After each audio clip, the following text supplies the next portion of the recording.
everybody. Today, March 27th, was actually a fairly eventful day when it comes to the world of Magic. Wizards released a pretty cool article with some pre-spoilers from Amonkhet.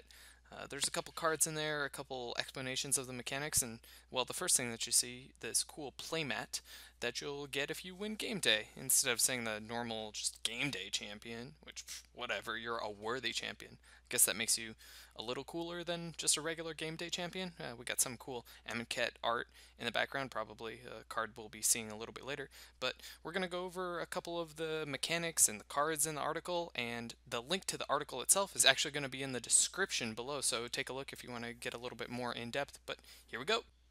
Alright, so today Wizards gave us a bunch of cool new pieces of candy to oogle at in our anticipation for Amonkhet.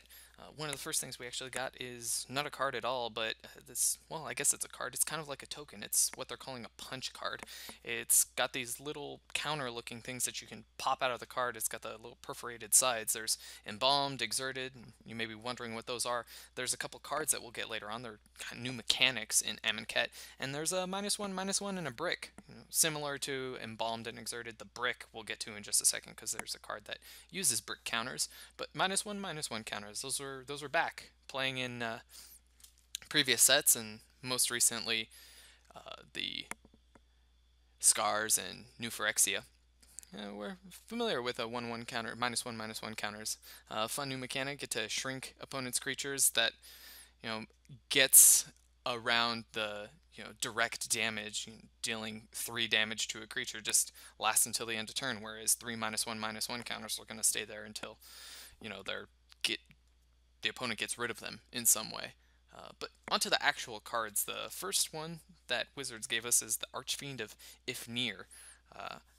Not sure if the pronunciation is exactly right, never been my strong suit, but we're going to go with Ifnir for now. It's a 5/4 flying demon for 5, 3 black. There's actually a bunch to unpack on this card. The first thing is like we said before, -1/-1 counters. Whenever you cycle or discard another card, put a -1/-1 counter on each creature your opponents control. So -1/-1 counters, obviously by the punch card, is going to be a theme or a sub-theme in the set, making your opponent's creature smaller and then having the damage kind of stick around rather than just being like direct burn spells. That's going to be super cool. And actually something to watch out for in some of our constructed play. There's a card that people know of now called Winding Constrictor. That's not a May. It's actually a part of the card. You have to do it. So if an effect puts counters on an artifact or creature you control, even if they're -1/-1 counters, you have to put an additional one. So something to watch out for, and maybe we'll see some more cards spoiled, and we'll see some of the anti-synergies, I guess, coming out with one of the popular decks now, and some of these -1/-1 counters. But one of the possibly more exciting things, actually, is cycling on the card. Cycling's back. That's super exciting. It's actually really cool because it enables you to do a bunch of things. First of all, cycling, just at its bare minimum, is you pay 2 of whatever color, you discard the card that has cycling, and then you draw a card. As we can see in the Archfiend, some cards give you additional value by cycling. They have an effect if you have the Archfiend in play and you cycle a card, notably not the Archfiend itself, unless you have another one in your hand. An effect happens. In this case, you get the -1/-1 counters on your opponent's creatures. But, for limited play, just at its baseline, Mana Screw, Mana Flood, it kind of helps with those issues. You have cycling cards and you need to hit your 3rd or 4th land drop, but you just have these big 5 and 6 mana plays. It does kind of suck to discard your Archfiend, but sometimes you just really need to hit those land drops, and you just pay 2, you cycle it, draw into your land. Later on in the game, you have a card, maybe not the Archfiend, because you're probably just going to want to play that, but, say they put cycling on a instant or sorcery that doesn't do anything in the particular stage of the game. Late on in the game, you can cycle it and maybe draw to your gas. It certainly mitigates those kind of things. Or, you're just flooded and you just need to draw more gas. Well, there you go. You have a outlet for your mana. You have a mana sink that you can just get into more cards. It's going to be super cool to see what they do with cycling. Like I said, I kind of alluded to it. Instants and sorceries with cycling. You can pay for the card, it does something, or if you cycle it, maybe it does something even bigger and better or just different.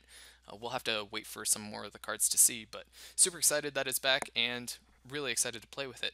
Plus, one other thing, just outside of maybe limited play or the effects on the cards themselves, cycling is actually going to enable delirium strategies a little bit. It puts card types directly into your graveyard without having to deal with a normal means of getting them into the graveyard, namely a creature. You don't have to wait for it to die or have some effect put a creature from your battlefield or your hand into your graveyard. This does it directly.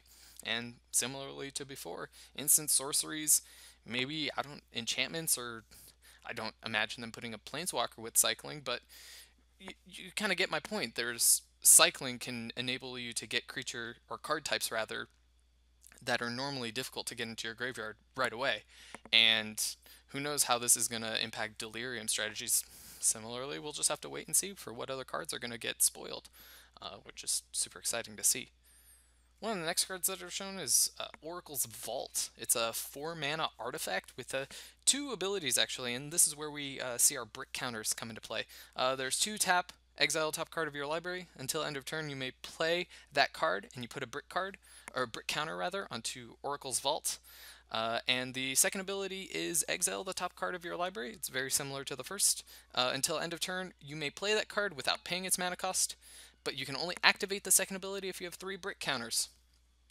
Whew, lots to unpack here. Being able to play spells for free, or play cards for free rather, is really good. Ulamog, super expensive, but if you happen to have 3 brick counters on this, you can play it for free.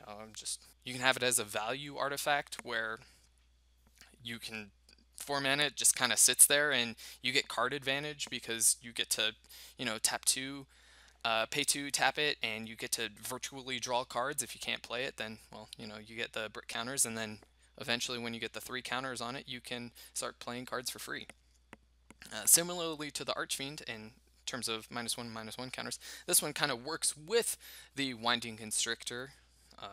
Winding Constrictor says artifact or creature gets an extra counter, so you only have to activate this twice, or if there's some other way to maybe get more counters on quickly, you can put an additional counter on it. So that's really cool. Exciting to see if there's actually any other uses for brick counters. I anticipate that there's going to be, because I doubt that they're going to add a special slot for brick counters just for 1 card, but because the brick counters are counters in and of itself, that there's probably going to be some play with them going into the rest of the set.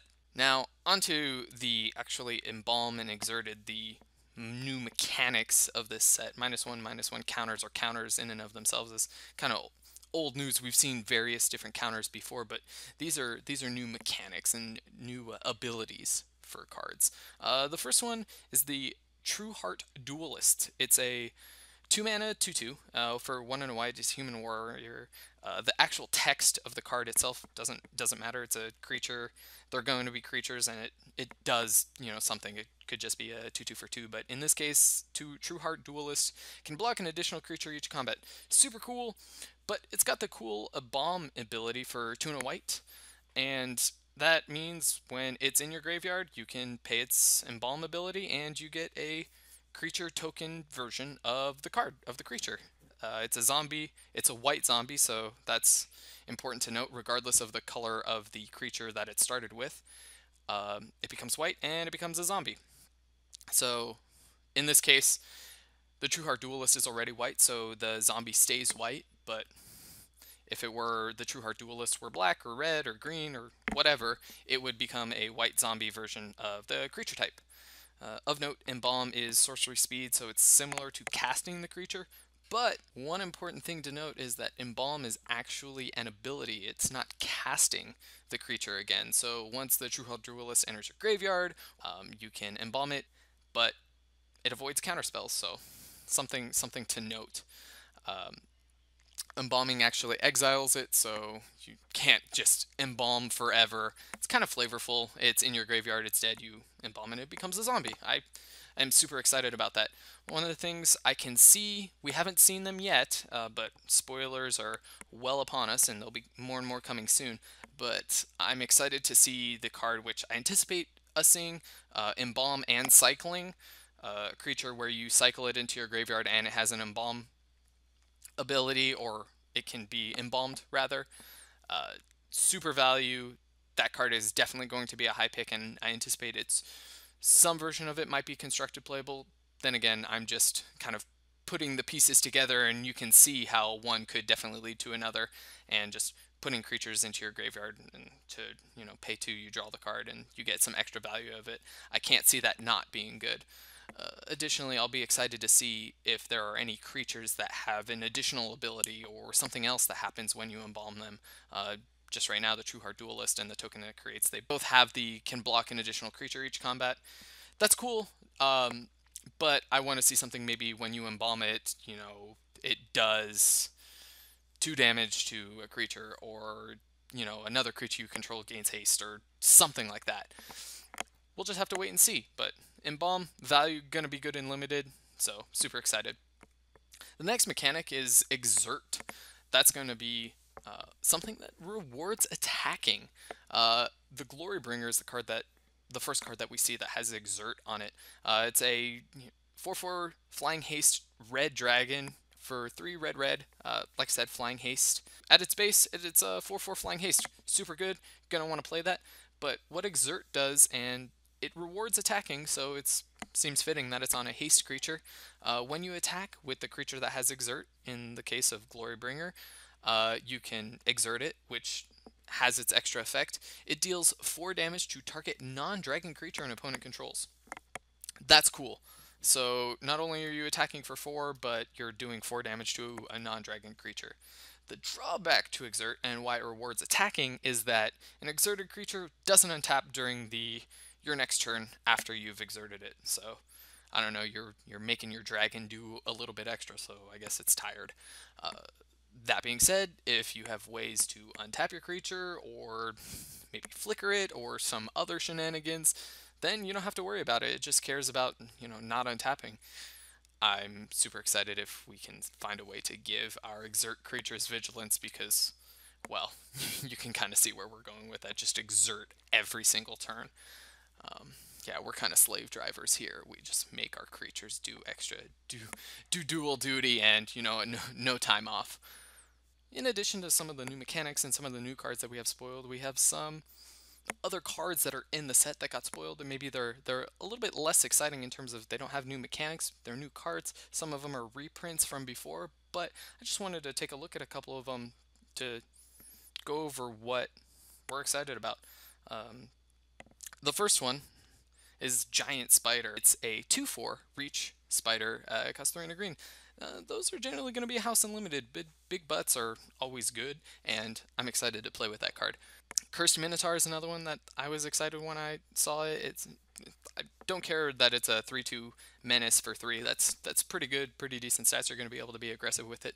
But it's a zombie Minotaur. That's awesome. So hopefully Amonkhet has cooler Minotaurs than our Theros block had, because there weren't really all that many, and there could have been, I guess. Dune Beetle looks terrifying. Don't have much more to say to it. I don't want that thing coming after me. If you kind of look at the card, there's a little skull in front of the beetle, so I'm guessing that's probably a human or humanoid skull, roughly average human size. That thing is massive. Don't want to be near it. And actually, the last card that I'm excited about, don't know how it's necessarily going to pan out, but Fling is actually now going to be in Standard. That's exciting, because there's a card that in the beginning of Kaladesh Limited kind of created a deck with energy. You might know where I'm going with this, but Electrostatic Pummeler. Maybe this Fling will help bring up that deck a couple of ticks. The Electrostatic Pummeler, you just got a bunch of energy, you made it big, and you attacked with this really big creature. Sometimes you weren't able to attack, or it got killed when it was attacking. Fling says, I don't really care about it attacking. I can just make this massive thing, sacrifice it, and it deals damage equal to its power to target creature or player. So I could make a arbitrary number 400, 400 electrostatic pummeler and just fling it. Don't even have to worry about attacks. And it being instant speed is pretty cool because it means that any removal, well, you're still dead. In the last two cards, they showed us some new cards that are in standard, but you're not going to be able to open them in packs because they're from either the welcome decks or the planeswalker decks. There's the graceful cat and the tattered mummy. Tattered mummy's cool because, well, the art is just amazing. It looks terrifying. A lot of the cards in the set, or a lot of the cards that I've seen, I don't have that gothic horror sense like we did with Innistrad, but I don't know. It just feels kind of eerie and scary. Maybe a little more than eerie, but it just feels a little scary. But hopefully the theme on Tattered Mummy kind of carries through the rest of the set. When Tattered Mummy dies, each opponent loses 2 life. I'm smelling maybe with this card. Granted, it's not in the packs itself, but with this kind of card and Fling, maybe there's like a sacrifice type deck that we can see. You know, red black was a little bit on the fringes. Maybe some of these cards with a sacrifice theme or even Fling brings it back. So far, those are kind of the cards that Wizards has showed us. There's going to be more previews coming, and I'm super excited for spoilers, and we're super excited to see what else is coming by. Hopefully you like this, and hopefully we can keep doing some more of these with some of the new cards that are coming out. Don't forget, comment below, subscribe, like, let us know what you thought about some of the cards, if there's any things that, got your wheels spinning and some of the potential combos that you could see. I thought about Embalm plus cycling. Maybe there's other things that you started to think of. Let us know in the comments. We'd love to chat with you. This is Mike with Collector Legion. See you next time.